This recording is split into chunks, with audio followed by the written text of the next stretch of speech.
गेल्या काही दिवसांपासून उद्धव ठाकरे आणि राज ठाकरे एकत्रित येणार का या चर्चेनं महाराष्ट्राचं राजकारण आणि राजकीय वर्तुळामध्ये अक्षरशः वातावरण ढवळून निघाले. राज ठाकरेंनी याच्या अगोदर टाळी देण्याचा प्रयत्न केला, ती टाळी उद्धव ठाकरेंनी स्वीकारली नाही आणि त्याच्यानंतर मग सातत्यानं महाराष्ट्राच्या या राजकारणामध्ये हे दोन्ही ठाकरे बंधू एकत्रित येणार का या गोष्टींचा उधाण किंवा या गोष्टींची चर्चा सुरू झाली होती.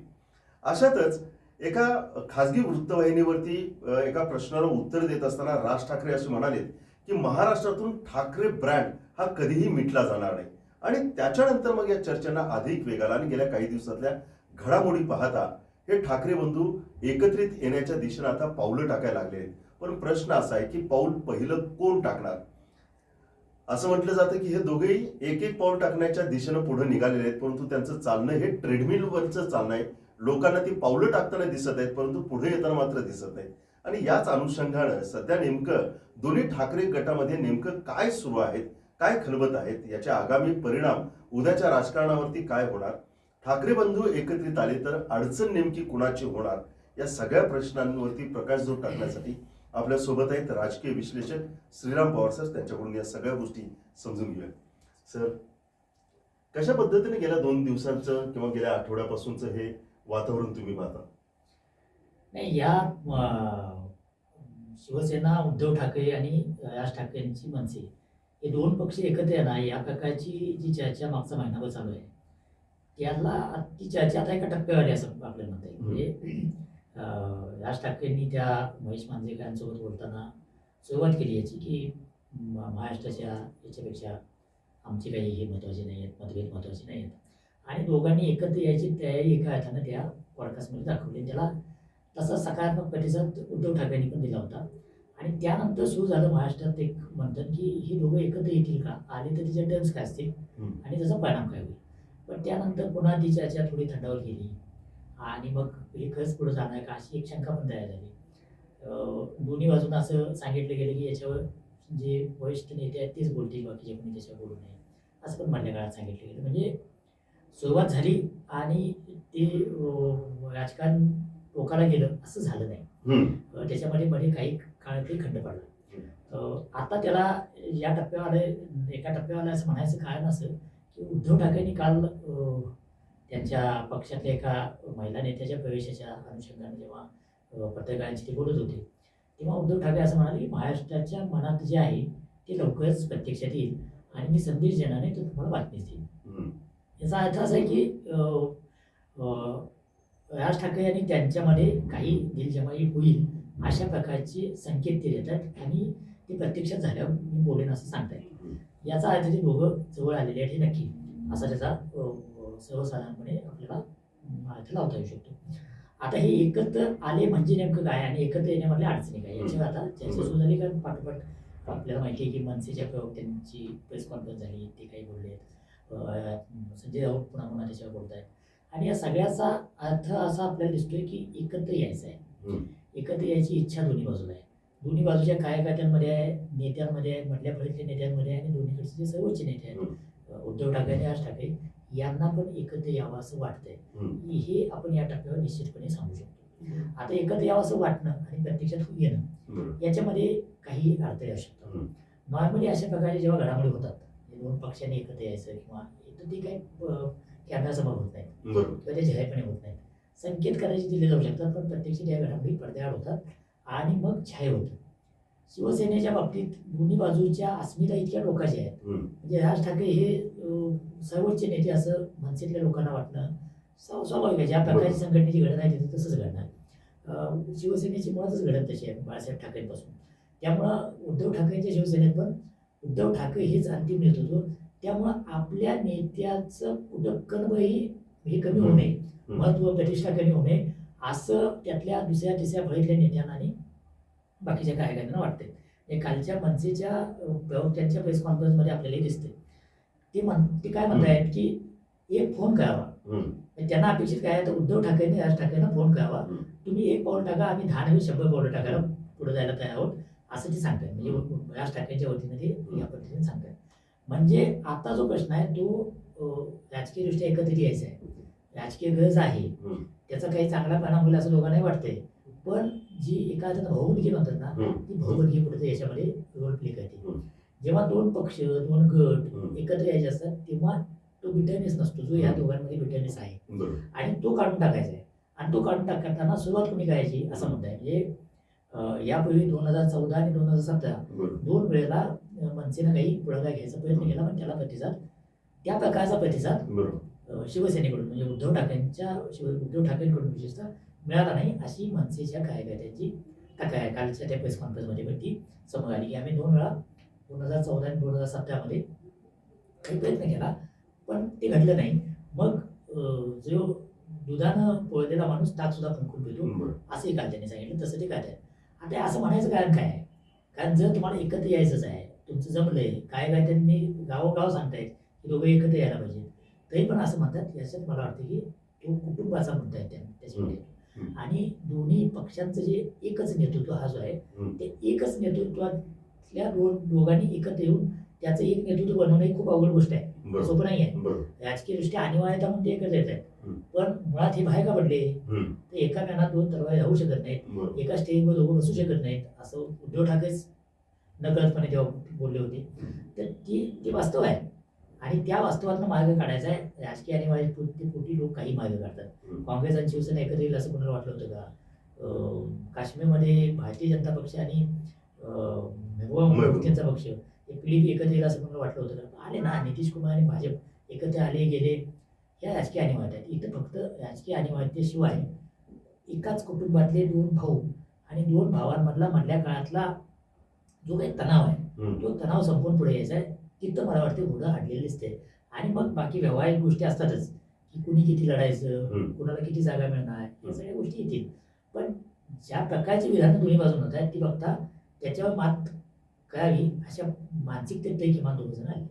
पण आज जवळपास 19 वर्षानंतर पहिल्यांदाच राज ठाकरे आणि उद्धव ठाकरे या दोघांचाही फोटो सामन्याच्या फ्रंट पेजवरती आला आणि ती हेडिंग झाली. म्हणजे कुठेतरी आता एक पाऊल म्हणजे कन्फर्मेशनच्या दृष्टिकोनातून हे निघालेलं आहे. आणि मागच्या महिन्याभरात आपल्याला ते संकेत मिळत आहेत. आणि विशेषतः यापूर्वी शिवसेना या गोष्टींविषयी खूप कन्झर्वेटिव्ह होती. बरोबर. म्हणजे उद्धव ठाकरे जाहीरपणे कधीच काही बोलत नव्हते, बाकीचे कोणी बोलत नव्हते. लोक बोलले तर व्यक्तिगत पातळीवर माहिती याच्या पलीकडे जात नव्हते. पण आता ती जाहीरपणे विशेषतः संजय राऊतांच्या सततच्या बोलण्यातून जाणवते की दोघांनी एकत्र यायचं जवळजवळ ठरलंय, हे जाणवते. उद्धव ठाकरे पण 2 वेळा किमान त्या प्रकारचं बोलले आहेत. आणि सामनामधली भाषा जी बदलली, ती शेवटी सामना हे शिवसेनेचं मुखपत्र आहे. त्यामुळं शिवसेनेची अधिकृत भूमिका जाहीर करण्याचं माध्यम म्हणूनच सामना सुरू झाला. नाही, बाळासाहेब ठाकरेंनी तेव्हा जाहीरच केलं होतं की सामना कशासाठी, याची जी भूमिका आहे त्यांची मूळ तीच आहे की आमची भूमिका लोकांजवळ मांडण्यासाठीच आहे. त्यामुळं सामनामधून जेव्हा असं येतं तेव्हा तो निश्चितपणे संकेत असतो. सामना जेव्हा काँग्रेसची बाजू घ्यायला लागतं, सामना जेव्हा शरद पवारांविषयी चांगलं बोलायला लागतो, तेव्हा त्याचे परिणाम काय आहेत हे आपण मागच्या 5-7 वर्षामध्ये बघितलं आहे. सामना जेव्हा भाजपच्या पासून बाजूला जातो, मोदी शहावर टीका करायला लागतो, तेव्हा त्याचे परिणाम काय आहेत आपण बघितलं आहे. त्याच नजरेतून जर आपण बघितलं तर सामनामध्ये दोघांचा एकत्र फोटो येणं हा अतिशय स्पष्ट संकेत आहे की आता दोघांना एकत्र यायचं. सर, हे जर दोघे एकत्रित आले तर सगळ्यांच्या मनामध्ये प्रश्न आहे की अडचण मग हे दोघे एकत्रित आल्यानंतर नेमकी कुणाची होणार? एकनाथ शिंदेच्या शिवसेनेची होणार की भाजपची होणार? नाही, याच्यामध्ये कुठलेही 2 पक्ष एकत्र येतात तेव्हा काही प्रमाणात समीकरणं बदलत असतात, आणि तशी ती समीकरणं बदलतात. म्हणजे हे आता एकत्र यावं का वाटलं, हे महाराष्ट्राच्या मनात असेल ते होईल, आणि महाराष्ट्राच्या भल्यासाठी आम्ही सगळं बाजूला ठेवायला तयार आहोत. ही सगळी विधानं काय आहेत? तर ही विधानं आम्ही जे काही करतो आहोत ते महाराष्ट्राच्या हिताचं आहे असं सांगण्याचा प्रयत्न आहे. प्रत्यक्षात काय आहे तर प्रत्यक्षामध्ये या दोन्ही पक्षांची ताकद इतकी कच्ची झालेली आहे, बरोबर, उद्धव ठाकरेंच्या शिवसेनेची आणि राज ठाकरेंच्या मनसेची सुद्धा, की त्यांना आता भवितव्य शोधताना काही नवी समीकरणं काढण्याशिवाय पर्याय नाही. जसं भाजपपासून बाजूला गेल्यानंतर राष्ट्रवादी काँग्रेस आणि काँग्रेससोबत आघाडी करणं हे शिवसेनेनं शोधलेला एक मार्ग होता. आयडियोलॉजिकली एकत्र नाही आहेत तरी पण ते शोधलं होतं, कारण नवं राजकारण घडवायचं असेल तर काही गोष्टी सोडाव्या लागतात. तसं त्यांनी ते सोडलं होतं. आता त्यातून काय झालं आपल्याला माहिती आहे, लोकसभेला चांगलं यश मिळालं, विधानसभेला खूपच घसरत झाली 3ही पक्षांची. आणि आता अशा टप्प्यावर की समोर महापालिकेच्या जिल्हा परिषदेच्या निवडणूक आहेत, आणि विशेषतः मुंबई महापालिकेची निवडणूक ही शिवसेनेसाठी अस्तित्वाचा प्रश्न आहे. हे लोकसभेला काय झालं, विधानसभेला काय झालं याच्यावर चर्चा झाली नाही. विधानसभेची पिछेहाट ही नक्कीच शिवसेनेला धक्का देणार आहे. पण त्यानंतर सुद्धा जर मुंबई महापालिकेत उद्धव ठाकरेंच्या शिवसेनेनं आपलं अस्तित्व दमदारपणे दाखवलं तर शिवसेना हा महाराष्ट्राच्या राजकारणातला एक मोठा खेळाडू म्हणून त्याच्याकडे बघावंच लागेल. आणि आता ते होईल का याच्यासमोर शंका आहे. विधानसभेच्या निकालानंतर त्याच्यासमोर शंका तयार झाली. त्यामुळं आणि आता शिवसेना, काँग्रेस आणि राष्ट्रवादी काँग्रेस हे तिघं एकत्र येऊन सुद्धा मुंबई महापालिकेत त्यापेक्षा वेगळं काही करावं लागेल का, असा जेव्हा एक परिस्थिती तयार झाली, अशी परिस्थिती तयार झाली, तेव्हा हे नवं राजकारण साकारायला सुरुवात झाली.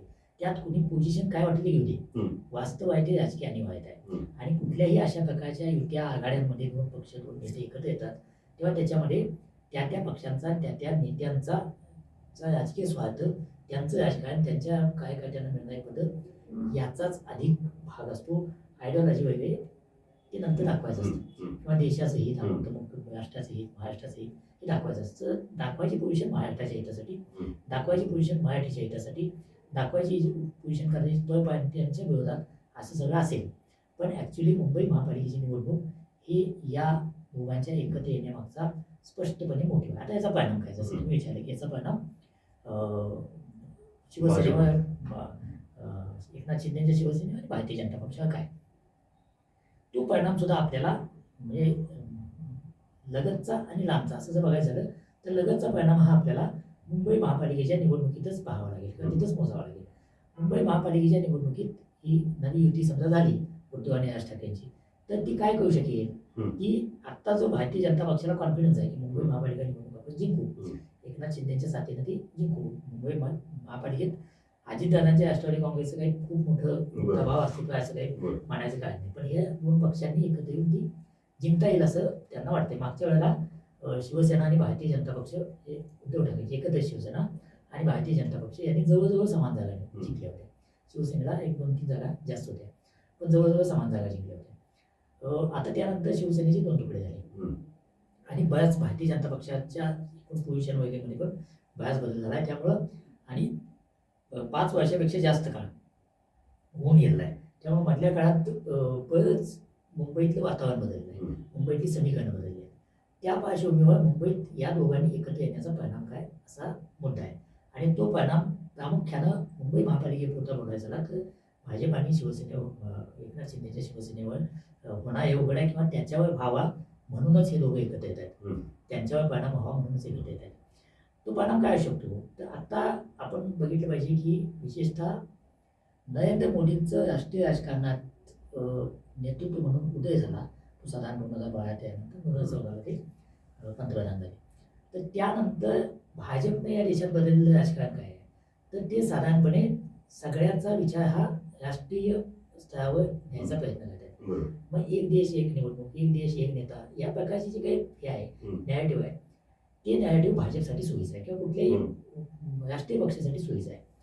प्रादेशिक स्तरावर जेव्हा मतविभागणीचे आधार ठरतात, प्रादेशिक अस्मिता, भाषेच्या, प्रांताच्या, वंशाच्या, अशा कुठल्याही प्रकारच्या प्रादेशिक अस्मितांचं राजकारण जेव्हा समोर येतं तेव्हा ते राष्ट्रीय पक्षांसाठी अडचणीचं असतं. ते भाजपसाठी आता जास्त अडचणीचं, कारण भाजप हा देशातला मध्यवर्ती राजकीय प्रवाह बनला आहे. हे जेव्हा काँग्रेस असा मध्यवर्ती प्रवाह होता तेव्हा काँग्रेससाठी पण अडचणीचं असायचं. तेव्हा भारतीय जनता पक्षानं वेगवेगळ्या राज्यातल्या पक्षांबरोबर युती करून आपला आकार वाढवला. आता भाजपनं काँग्रेसची जागा घेतली आहे त्या आता देशातला मध्यवर्ती प्रवाह. त्यामुळं आता भाजपसाठी प्रादेशिक अस्मितांचा मुकाबला करणं ही अडचणीची गोष्ट आहे. आणि आता एक स्पेस अशी तयार होती की महाराष्ट्रात आणि विशेषतः मुंबईमध्ये की मराठी भाषेच्या अस्मितेभोवतीचं राजकारण, आणि ती स्पेस उद्धव आणि राज ठाकरे जर एकत्र आले तर ती स्पेस व्यापण्याची त्यांच्यासाठी शक्यता आली. ही स्पेस एकनाथ शिंदेची शिवसेना सुद्धा घेऊ शकते का, घेऊ शकते, कारण त्यांची भूमिका तीच आहे जी बाळासाहेब ठाकरेंपासून चालत आली की आम्ही मराठीचे काही टाळणार किंवा मराठी भाषेसाठी काम करणारे लोक आहोत, तसंच आम्ही हिंदुत्ववादी पण आहोत. बाळासाहेब ठाकरेंकडे ती क्षमता होती की हिंदुत्व आणि मराठी अस्मिता दोन्ही एकच आहे असं दाखवायची. पण आता प्रश्न काय येतो की तुम्ही लाजे हिंदुत्वाचं जेव्हा भाषा बोलतो तेव्हा त्याच्यामध्ये हिंदू, हिंदी, हिंदुस्तान असा एक रचना असते, आणि त्यातला जेव्हा हिंदीचा प्रश्न येतो तेव्हा मुंबईमध्ये प्रॉब्लेम तयार होतो. आणि मुंबईमध्ये मग आपण बघतो आहोत की मराठी आणि हिंदी ताण, मराठी आणि गुजराती ताण हे सतत वाढत आहेत. ते मागच्या 10-12 वर्षात ते सतत वाढत आहेत. आणि आता हिंदी भाषक, गुजराती भाषक जे पूर्वी तितक्या आक्रमकपणे कदाचित यात उतरत नव्हते तेवढे ते उतरायला लागले. आणि जेव्हा हे असं वाढत जाईल तेव्हा मराठी भाषिक हा अधिक कन्सॉलिडेट होण्याची शक्यता आहे. मग तो कन्सॉलिडेट करण्यासाठी एक आक्रमक नॅरेटिव्ह लागतं. ते नॅरेटिव्ह भाजपसोबत असलेले एकनाथ शिंदे देऊ शकतील का असा प्रश्न आहे. कारण तुम्हाला त्या महायुतीत राहायचं आहे आणि महायुतीची म्हणून जी लायजे भूमिका आहे मी जेव्हा पहिलीपासून ती भाषा सूत्रचा उल्लेख झाला तेव्हा ज्या प्रकारे उद्धव ठाकरे किंवा उद्धव ठाकरे शिवसेना त्याच्यावर रिॲक्ट होऊ शकते त्या प्रकारे एकनाथ शिंदेची शिवसेना होऊ शकत नाही कारण तुम्ही एकत्र सरकारमध्ये आहे. बरोबर. ते आता म्हणजे आपण बघतो आहोत की अस्मितेचं राजकारण कसं परिणाम घडवतं. ती हिंदीची सक्ती मागं घ्यायची वेळ सरकारवर आली किंवा किमान त्याला पॉज दिला. तर हे जे मराठी अस्मितेच्या भोवतीची राजकारणाची स्पेस तयार होते त्याच्यामध्ये राज ठाकरे आणि उद्धव ठाकरे एकत्र येण्याचा काही फायदा होऊ शकतो. मग त्याचा फटका माझ्यामध्ये हे जर राजकारण पुढे गेलं मुंबई महापालिकेच्या निवडणुकांच्या पण पुढे गेलं तर त्याचा आणि जर असं लक्षात आलं की मुंबई महापालिकेच्या निवडणुकीत मराठी भाषेच्या अस्मितेभोवतीचं राजकारण चालतंय तर निश्चितपणे त्याचा परिणाम अधिक भारतीय जनता पक्षावर होऊ शकतो. कारण एकनाथ शिंदेच्या शिवसेनेचं विशेषतः एकनाथ शिंदेच्या राजकारणाचं म्हणून एक काय बाज आहे. तो बाज हा केवळ अस्मितेचा नाही आहे म्हणजे शिवसेनेतून आले त्यामुळे अस्मितेचा आहेच पण त्यांची म्हणून राजकारण करण्याची एक शैली वेगळी आहे. त्या शैलीचा फायदा त्यांना विधानसभेच्या निवडणुकीमध्ये झाला. मी त्याला काही वेळेला पॉलिटिक्सचं ठाणे स्कूल म्हणतो की रिसोर्स मोठ्या प्रमाणात वापरायचे इतके वापरायचे की समोरचा त्याचा प्रतिकारच करू शकत नाही अशा प्रकारच्या रिसोर्स होतायचे त्या मतदारसंघामध्ये त्या वॉर्डमध्ये जिथं कोणी निवडणूक असेल तिथं. तर ते याच्या आधी कधी झालं नव्हतं. महाराष्ट्रानं कधी या प्रकारचं बघितलं नव्हतं. तर ती शिंदेच्या शिवसेनेची एका हातानं खासियत आहे.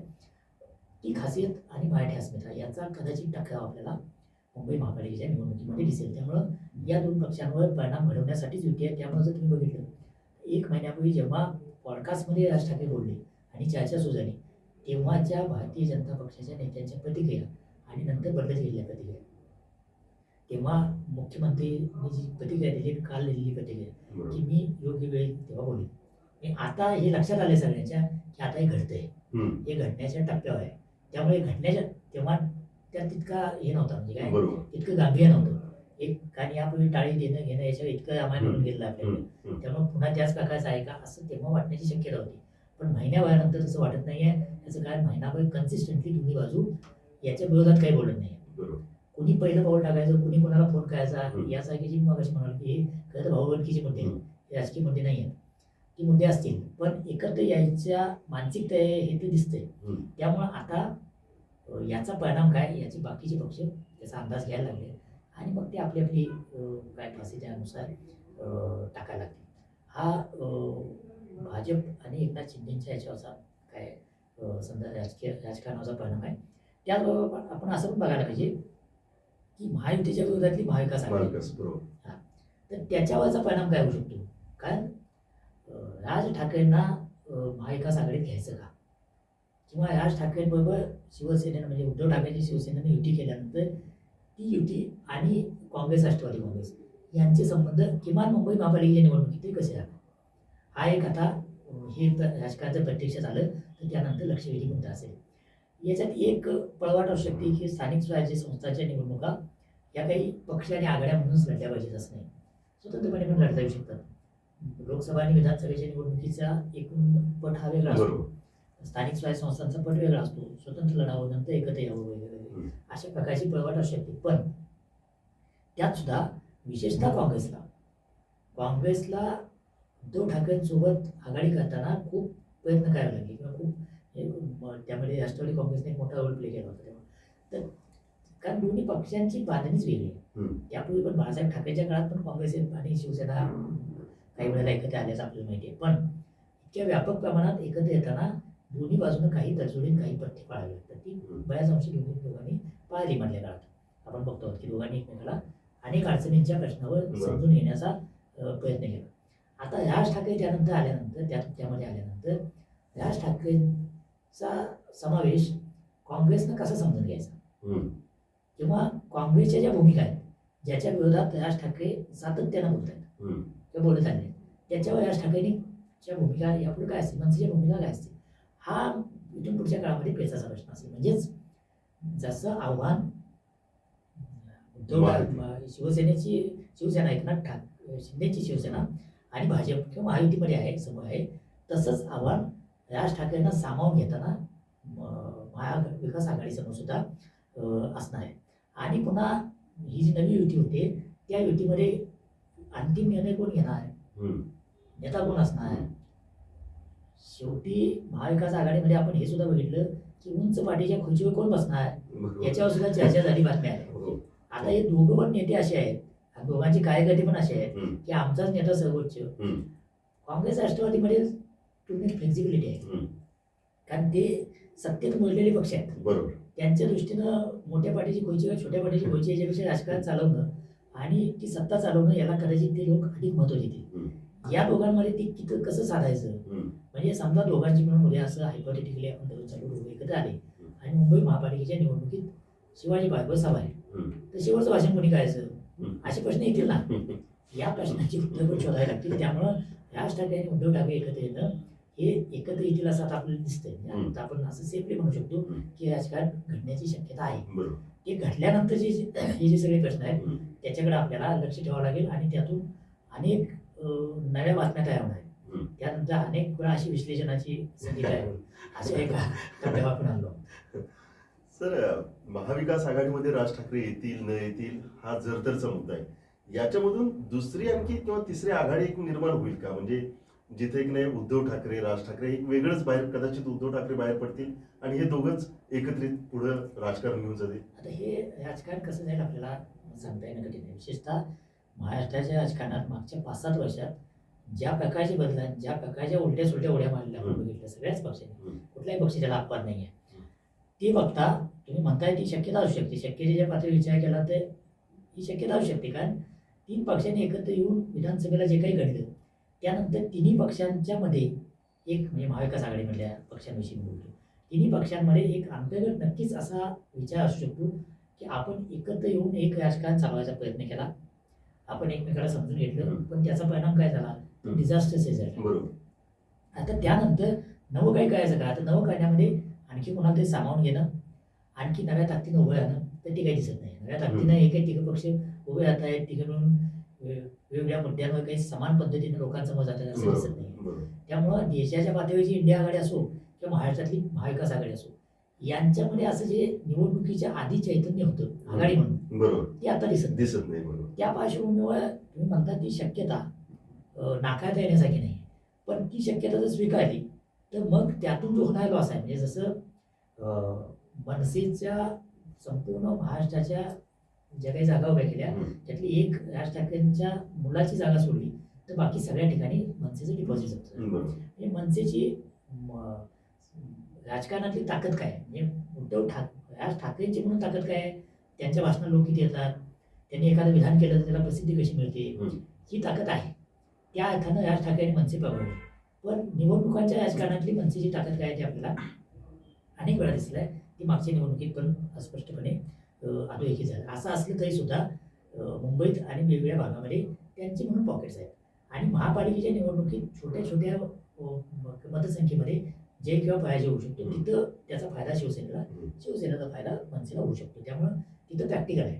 पण त्याच्या पलीकडे महाराष्ट्रावर जर तुम्ही बघितलं तर काँग्रेस राष्ट्रवादीला बाजूला टाकून ही नवी युती असं जर जायचं ठरलं तर मग काँग्रेस राष्ट्रवादी काँग्रेस बाजूला गेल्यामुळं जी वजाबाकी होईल ती कसं भरून काढायचं असा पण यातला प्रश्न असेल. कारण राजकारणात संख्या आणि केमिस्ट्री या दोन्ही गोष्टी चालतात, तर ते कसं पुढे जाईल हे आपल्याला बघावं लागेल.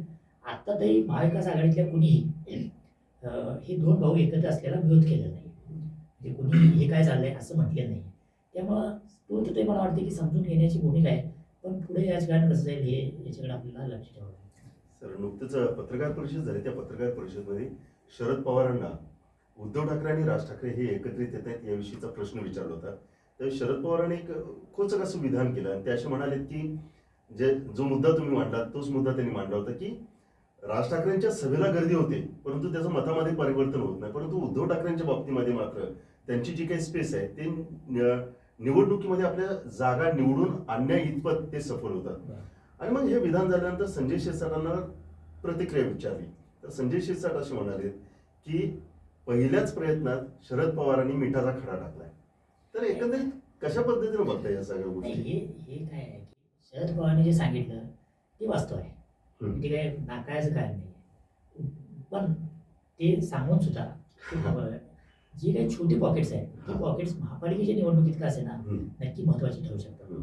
आणि दोघं एकत्र येण्याच्या वातावरणाचा म्हणून पण काही परिणाम असतो हम्म. की जे मराठी माणूस म्हणून जे शिवसेनेला एक गट्टा किंवा बऱ्याच अंशी मतं पडत होती त्यामध्ये मधल्या 10-15 वर्षाच्या काळात हळूहळू फूट पडत निघाली. बरोबर. तर ती फूट हे सांगू शकतील का एकत्र आल्यानंतर हम्म. हा किमान मुंबई ठाणे किंवा हा जो आपण ज्याला काय म्हणू की मुंबई महानगर असा म्हणू जो हे आहे रिजन आहे त्याच्यामध्ये ते याचा परिणाम होण्याची शक्यता असू शकते.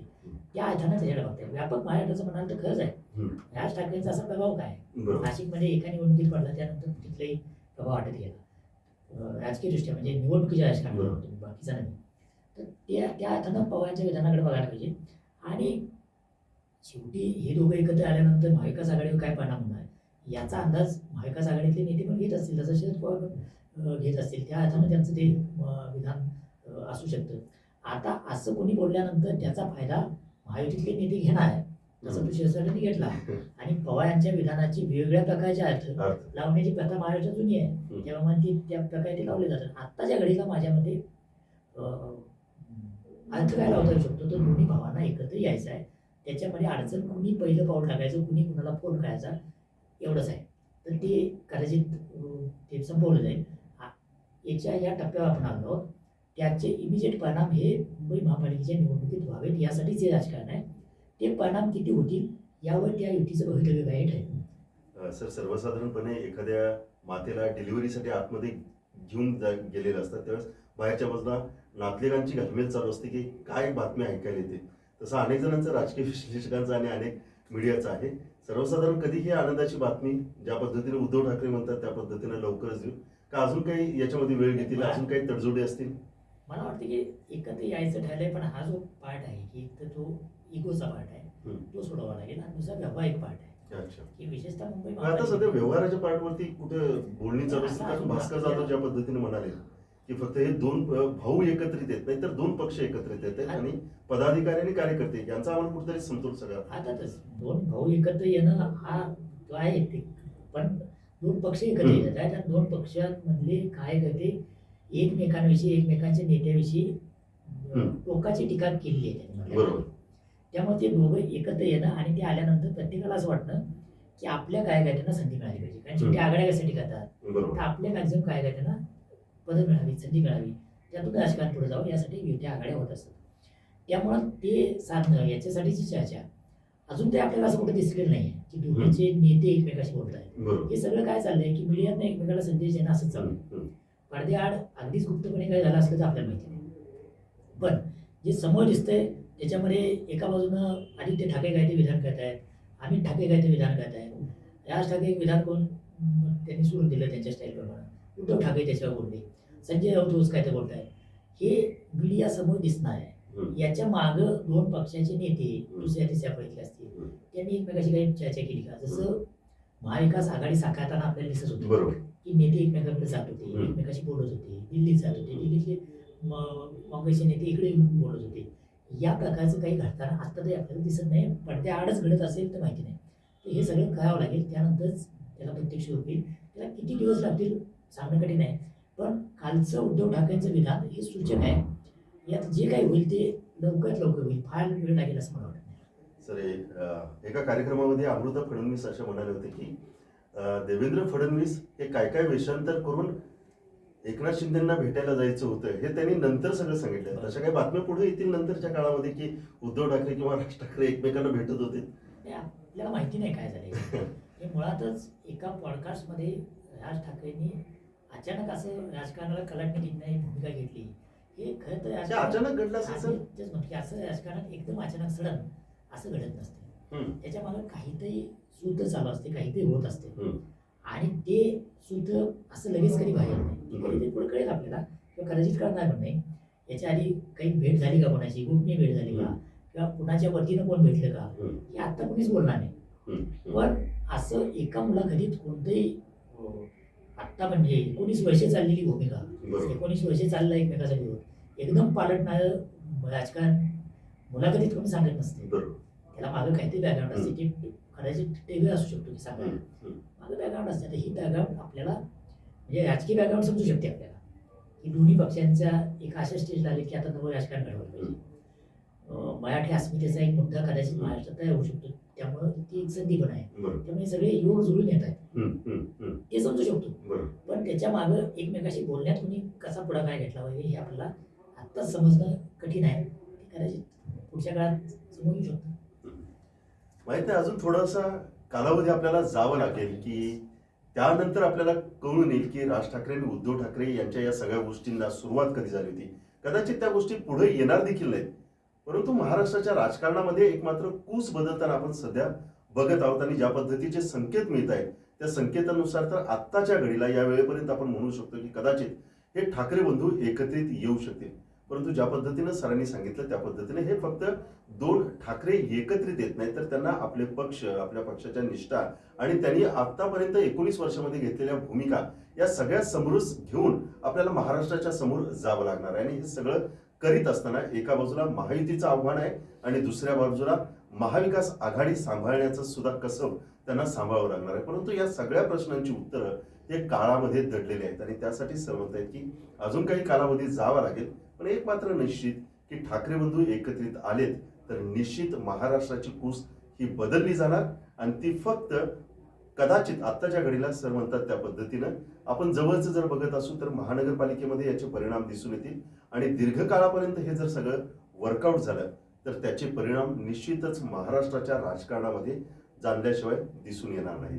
तर एकंदरीतच या सगळ्या गोष्टींवरती आपण TV नेक्स्ट मराठी लक्ष ठेवून आहोत.